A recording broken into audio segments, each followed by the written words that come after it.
David, good to see you. Are we ready for our... The goal of remote learning isn't that different from the goal of learning. And that's to engage students, to engage their curiosity, to have them move forward, to have them try and practice. And so these things stay the same. While the mode of learning has changed and they're not here on site in our classroom, we have worked as a staff to make sure that those things are still met and are still the case. We want to maintain a high standard of level of education for students here at school, but we also want to make sure that students are looked after and cared for. And so a goal would be that students would come through this time and they would be able to grow in their character, and they'll be able to come back to school reflecting on this and thinking, yeah, this has been an opportunity to grow and develop. We're trying to support our families and to care for the children and to teach the children. We've set up some structures and some applications and some ways of delivering an education that is quality Christian education. And also we've set up some mechanisms to be able to make sure that we support and care for each child.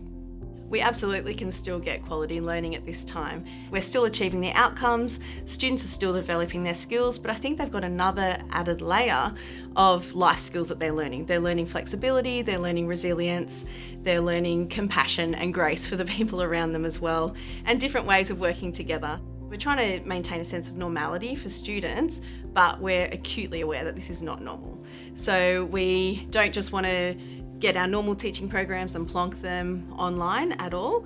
We want to really strip back our subjects and think, well, what is the core enduring knowledge that we want our students to come out with this particular topic?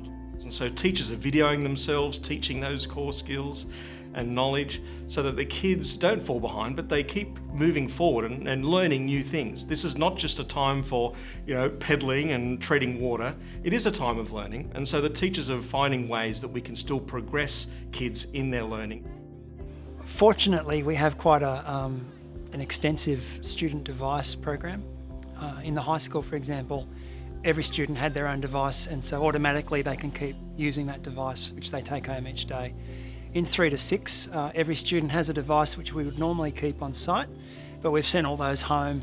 Mr. Carter and some of the junior school teachers, along with the ICT team, set up a marquee down in our bus bay. We're literally delivering Chromebooks through the windows of cars. One way that we care for children remotely and touching base with them and connecting with them is by using Zoom meetings. So the whole class get together and they get to see each other on Zoom and have a bit of a chat with each other, and we use the breakout rooms function sometimes where they can see with their friends and talk with their friends. And that really helps the kids to feel a bit more connected than just in their little square boxes on Zoom or in home just with their family. All right, have a look at all of these answers. So how can we show love and encourage each other when we are learning online? I love the way that our Kinder Year 1 and Year 2 teachers are using Seesaw. That's an app where the kids can interact with their teachers and take photos and videos of how they're going in their work, or little messages, and the teachers can hear that, listen to that and respond to that. And that's just a beautiful way that the teachers are interacting with their kids and finding out how they're doing. I really love the way you've set out your work, remembering to use capital letters and full stops. Nearly every faculty is using Google Docs because it's a really transparent way where the teachers can see the students' work, track who might be struggling or who needs a little bit extra. And the absolutely key thing with that is that you can have immediate feedback, which is what the students are needing at this time when they are feeling isolated in their homes. There's been some innovative, interesting, fantastic ways that these faculties are managing to grapple with the limitations, I guess, but it's also opening up new possibilities for how they're teaching.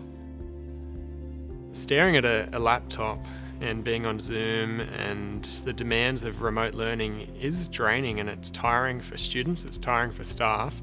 And so we've shortened the lessons to usually expect about 40 minutes of classroom content, but also made recommendations around how often students are on the laptop.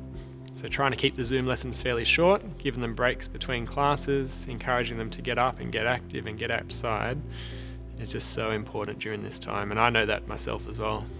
Important things first, and then we might play a game for a bit of a wacky Wednesday. What do you reckon? It's not just satisfying the requirements of the subject, it's actually another layer of complexity that students have had to think, well, what is my subject?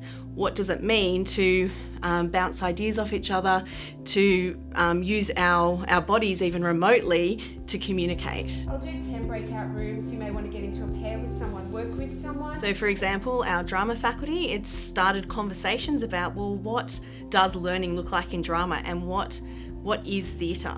And so we're suddenly seeing students' lounge rooms and backyards opening up as live theatre spaces and performance spaces.